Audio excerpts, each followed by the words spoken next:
This is RTV6 News at 11, working for you. Even though he's not here, I know he's down here laughing, cracking jokes, talking about what's up.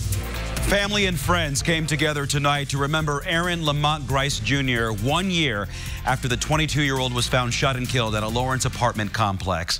Although 1 year has passed, Aaron's killer has not been caught, and that's why his mom, Mary Love, continues to ask people in the community to come forward with any information. RTV6's Cornelius Hawker spoke to those who attended the vigil. This is nothing new for Mary Love and her family. Over the last year, she's placed countless flyers on the doors here at Canterbury Apartments, asking anyone to come forward with information which could help catch the person who killed her son. I just want to let y'all know I love everybody. And thank you again for standing by me and my kids and my grandkids. 1 year to the day, Aaron Lamont Grice Jr.'s family and friends came together right in the spot where he was found dead. Justice. That's all I want. God, that's all I ask for. The hardest part for those who knew Aaron is that they continue to hear rumors about what happened. We know who did it. It's just proven. We don't have enough evidence. That's the reason why I'm pleading and I'm begging. For those holding on to information that could help police solve this case, Mary shares this message. It's not snitching. You didn't anticipate if you was just there. If you heard anything, know anything, talk. The grieving mother's been told her son died over a dice game, something small and petty that should have never turned into a shooting. She wants the person who killed her son to hear this. Turn yourself in. Your mother, your father, your kid will be able to talk to you. They'll be able to see you. I'm never going to be able to see my son or talk to my son again. Working for you in Lawrence, Cornelius Hawker, RTV6. There is a reward for anyone who gives information that leads to an arrest in this case. You can call Crime Stoppers at 317-262-TIPS to remain anonymous, or call the Lawrence Police Department at 317-549-6405. A suspect accused of stabbing a man to death during an argument over cigarettes is now in custody. 23-year-old Brent Pitcock faces a murder charge. Police believe he killed 29-year-old Paul Charbrough just before 12:30 in the afternoon on Christmas Eve on East Washington Street near Arsenal Avenue. The FBI Violent Crimes Task Force is now asking for help identifying a man and woman who robbed a bank in Lawrence. Witnesses say the suspects went into the Huntington Bank on Pendleton Pike near Oaklandon Road on Tuesday morning and showed a note implying they were armed. Police say after getting away with money, a dye pack activated, likely covering stolen cash, clothes, and possibly the woman with red dye. You can report information to the FBI by calling 317-595-4000. Tipsters may be eligible for a cash reward. A popular brewery reopened an outdoor facility again this evening as it continues to deal with the aftermath of a fire. Customers enjoyed the beer garden at Black Acre Brewing Company's location on Bona Avenue in Irvington this evening. This area is usually closed during the winter, but the brewery is utilizing it while the location on East Washington Street is closed due to the fire over the weekend. The beer garden will be open again tomorrow. And I tell you what, they had a great evening for it. You could be outside, just as you said minutes ago, you can step outside right now. 54 degrees. I think we're getting used to it. Yeah. But we can't because it will change. A lot of people taking advantage of this weather, taking down lights without having to wear gloves and not having numb hands, those kind of things. Temperature missed the record today. 67 was the record set back in the 1800s. We hit 65. Second day in a row, we've had temperatures within 2 degrees of the record and above 60 degrees. Tonight, while you sleep, we stay mostly cloudy. We'll see a few light showers. Then temperatures will fall into the upper 40s to low 50s, still mild for this time of the year. It's 55 in Castleton, 57 in Martinsville. Statewide temperatures, you see colder temperatures north and west. We won't really feel cold air until early next week, but temperatures tomorrow about 10 degrees cooler than they were today. A couple of showers, sprinkles overnight and first thing in the morning. We'll work on more sunshine in the afternoon tomorrow. A full 10 degrees cooler tomorrow than we were today. We'll talk about changes that arrive for your weekend coming up. Pre-trial conferences are scheduled tomorrow for a former couple accused in a bizarre neglect case. Michael and Christine Barnett are accused accused of abandoning their daughter in Lafayette a few years after adopting her from Ukraine. The Barnetts claim the girl was really an adult pretending to be a child. A jury trial is set for late January. Also due in court tomorrow, a man accused in a string of arsons that left people on the southwest side of Indianapolis living in fear. A bond hearing for D.R. Gray is set for 9:30 a.m.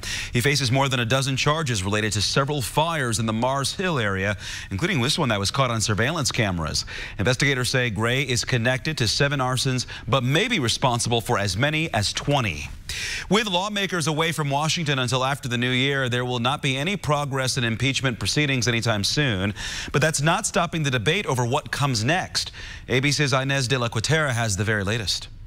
Go ahead. Thank you. President Trump still on holiday in Florida, but still fuming over impeachment, firing off a new string of attacks on Democrats this morning, blasting House Speaker Nancy Pelosi, slamming her California district, and criticizing her for threatening to delay his Senate trial by withholding articles of impeachment from the Senate. She hates the Republican Party. She hates all of the people that voted for me and the Republican Party. Pelosi is refusing to take the next steps in the impeachment process, explaining in a letter to her colleagues, it now remains for the Senate to present the rules under which we will proceed. Democrats are pushing to have new witness testimony and documents as part of the president's trial, but Republicans already indicated they're likely to reject those requests. Senate Majority Leader Mitch McConnell telling Fox News he'll work hand in hand with the president.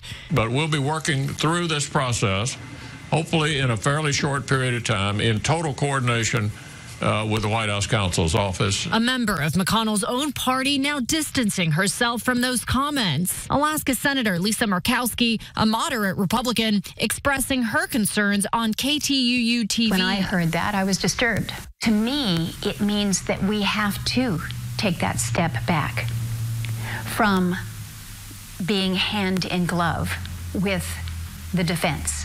Murkowski becoming the first Republican to publicly voice those concerns. Senate Majority Leader Mitch McConnell says the two sides are at an impasse and that he doesn't expect much progress until after lawmakers return from recess in the new year. Inez de la Cuetara, ABC News, Washington. We are working to learn what comes next for a fire department that could lose a majority of its firefighters. A lieutenant with the Owen Valley Fire Department tells RTV6 the department's incorporated group could not reach a contract agreement with the Fire Territory Board. He says the group never had a chance to negotiate the terms in the contract offer. The change could mean a loss of about 20 volunteers. We asked people in the community if they're worried about safety. Properties are so far apart. We need qualified staff with the ability to get there in time. So it's important that we have a qualified fire department, I believe. I think it's a little bit concerning. It's a small town, so that's going to have a big impact on our community.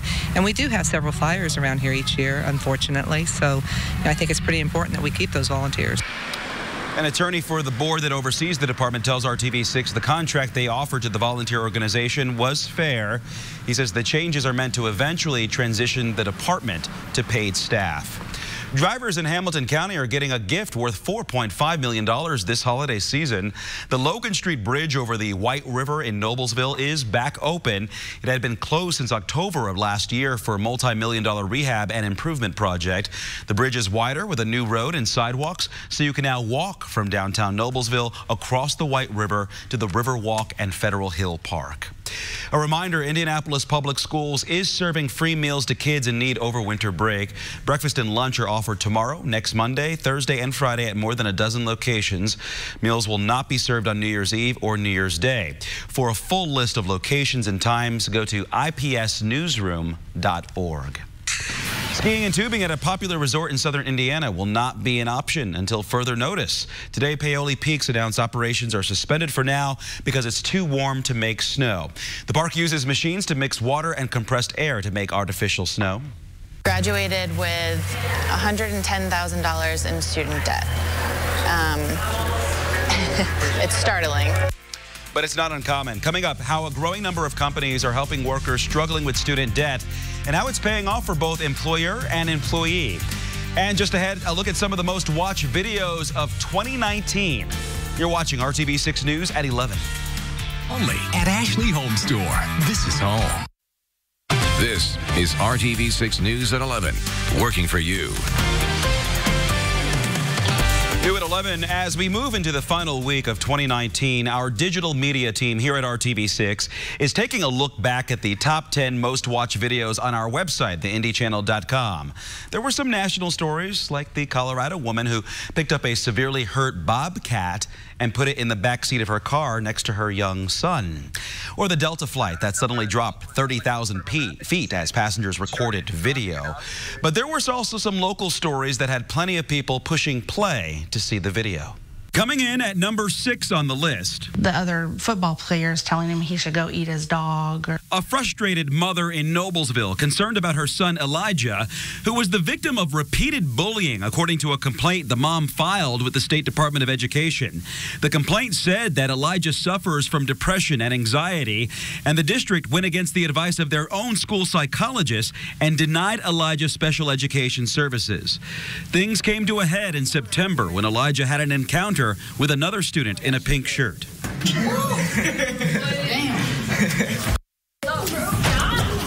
Elijah's mom says her son was acting in self-defense, though he was still expelled.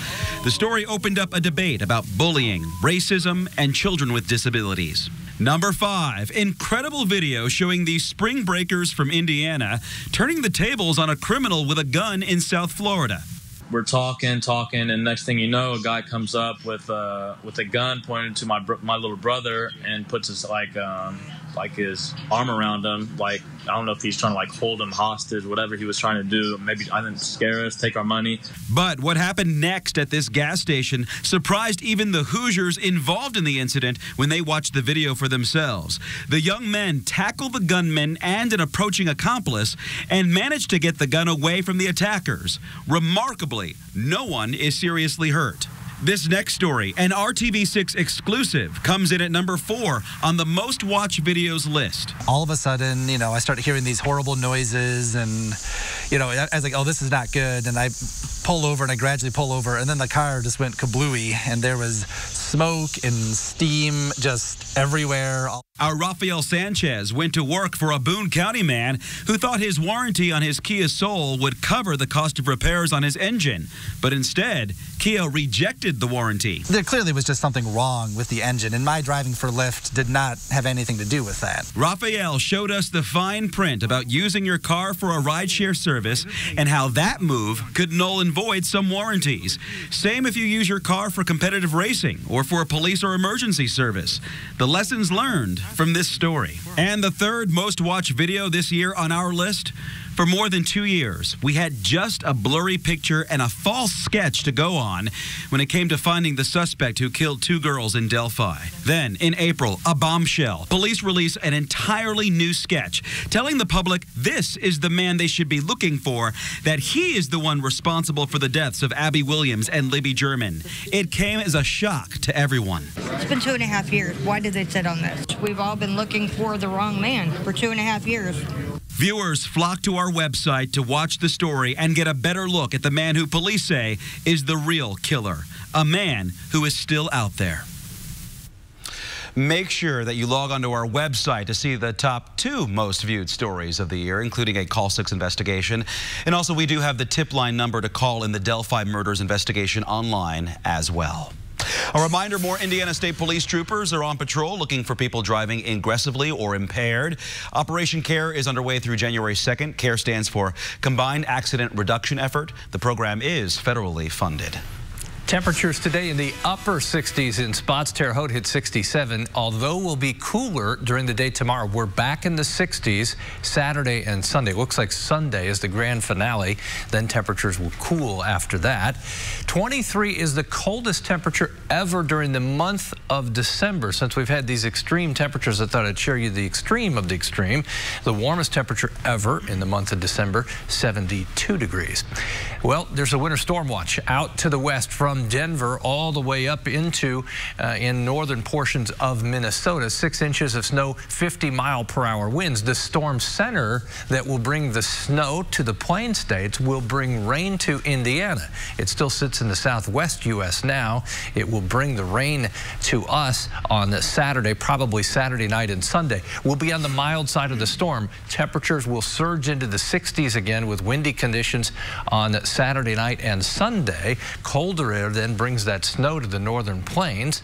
For us, rainfall at times may be heavy. We see widespread rain, about an inch possible. But when you combine that with the melting that 6 to 8 inches of snow we had on the ground's pretty saturated now. I think we'll have a lot of standing water around as a result of the rain on the way. Noticeably cooler tomorrow, but we can't get greedy. 54 is still way above average, but you'll notice the change. 60 Saturday, 62 on Sunday, if not a little warmer, despite the fact that we'll have the widespread rain. Temperatures tomorrow won't really go anywhere. They'll stay in the low 50s, maybe mid 50s in a couple spots. We'll pick up more sunshine as we get into the afternoon hours. Temperatures north, Lafayette to Muncie north, struggle to hit the 50-degree mark. Into the weekend with rain chances increasing Saturday. They're most likely Saturday night. Sunday should have some widespread rain, especially first half of the day. Saturday temperatures, you see the warmth starting to lift back north and east on stronger winds. We're at 60. As we go through Saturday night into Sunday morning, there's your widespread rain with pockets of pretty good downpours. By 1 o'clock in the afternoon, that's starting to shift into the eastern portion of the state. As far as rainfall potential, kind of a widespread 1-inch rainfall amount with higher totals to the south and east. Then early next week, temperatures are cooler. Right now, New Year's Eve dry and New Year's Day fairly comfortable, but colder, 43 degrees. All in all, pretty uneventful 7-day forecast, with the exception of the rain and the 60s on Sunday. Then we turn colder, but we dry out for New Year's. Drying out for New Year's so you can go out and enjoy it. Safe. Ring in the new year safely. All right, Brad Brown standing by. Big game this Sunday because this is the last one for the Colts on the road. This is it. One more look at the guys for Week 17. Mark Thangs back on the field for practice today. A handful of guys on the defensive side missed out. Danico Autry is in concussion protocol. Kenny Moore getting a day off with a sore ankle, and Quincy Wilson is dealing with a shoulder injury. One more day of work on Friday before their trip to Jacksonville for the regular season finale. And good evening, everyone. The college football bowl schedule really hits its stride after Christmas. The Indiana Hoosiers will wait until after New Year's Day before they kick off against Tennessee in the Gator Bowl. But a few more days will be fine after more than 30 years since they've had a bowl game of this level. The Hoosiers getting a pretty steady practice schedule since the end of the regular season. 3 days at a time for IU, trying to keep focused and fresh. Got a little time off for Christmas, too. This will be a mostly new experience for much of the IU roster. Starting quarterback Peyton Ramsey was on the IU sideline for the Foster Farms Bowl 2 years ago, but this time, clearly a much bigger deal. To get back after not being in a bowl game for a couple years means a lot. To be a part of it and be playing good football, winning games. That's what it's all about, just having fun. And it's been such a fun ride, such a fun journey this year. And plans to keep it rolling and go get a win in Florida. The Hoosiers head south on Saturday. They'll practice in Jacksonville Monday, Tuesday. And we've got a pair of bowl games still to come right here on RTV6. Saturday, Notre Dame is in the Camping World Bowl. The Fighting Irish take on Iowa State. That game is at noon. New Year's Day, Michigan, Alabama will be in the Citrus Bowl. New Year's Day at 1 o'clock. We'll have that for you on Wednesday. Butler's up to number 12 in this week's college basketball top 25. They're 11th in the coaches poll. One more tune-up before the Big East schedule starts. That is on Saturday at home. BU with a 4 o'clock tip against Louisiana Monroe. They will play at St. John's on New Year's Eve in their conference opener. How about some night after Christmas basketball? 4th-ranked Lawrence Central making the trip over to Ben Davis. LC's Dre Davis been one of the best in the area so far this season. Basket, foul, 3-point play. BD, Kai Steinman off the inbounds, drains 3 from the corner. Keep them close early. But LC pulls away as the game goes on. Tay Davis down the lane. Javian Bigby with the lay-in. And then the Bears get it to Nigel Pack. He'll hit for 3 more from the angle there. 83-55 the final. Lawrence Central takes it. As the Bears improve to 5-1 on the season, they play in the Hall of Fame Classic this weekend in Newcastle.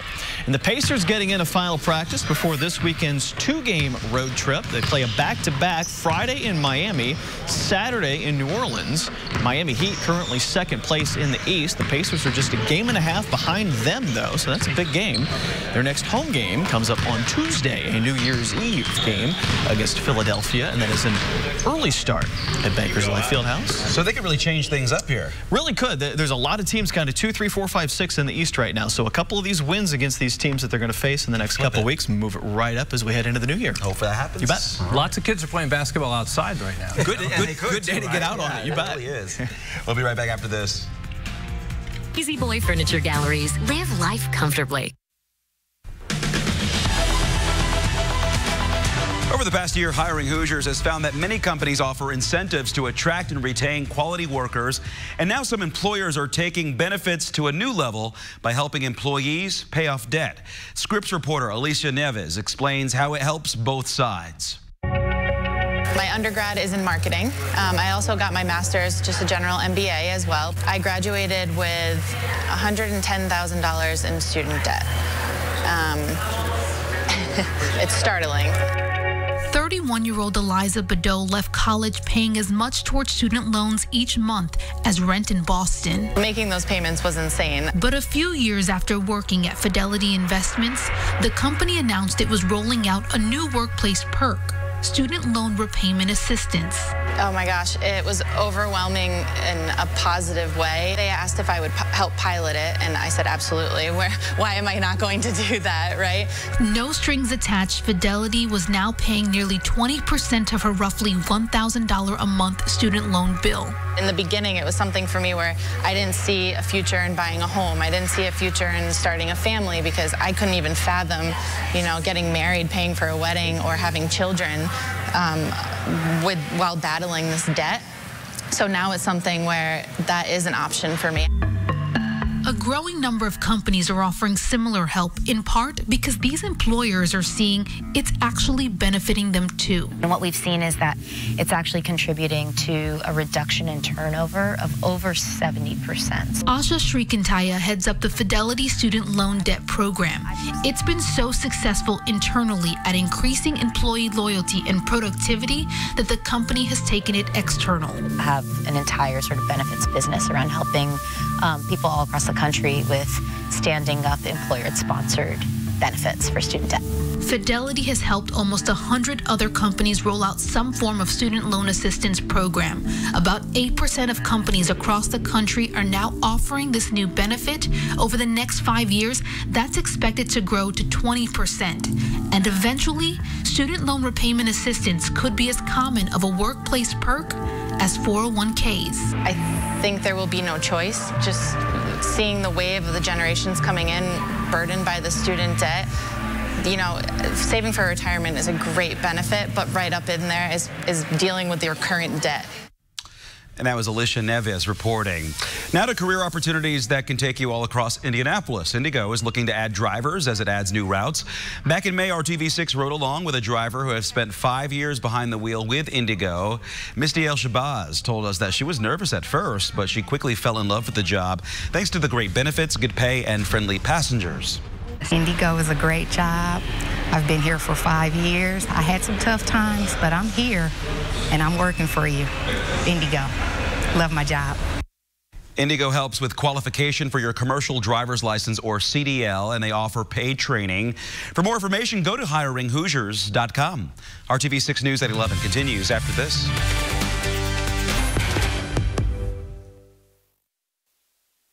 A full 10 degrees cooler tomorrow, but still 54. There's your average high of 36. Any rain holds off till probably Saturday evening, Saturday night. Then it's likely we'll see rain and maybe a rumble of thunder on Sunday. I have to admit, I'm not complaining at all. I've been keeping my mouth shut and just enjoying it. It will snow again at some point. One day. One day. Thanks for joining us, everybody. Have a good night.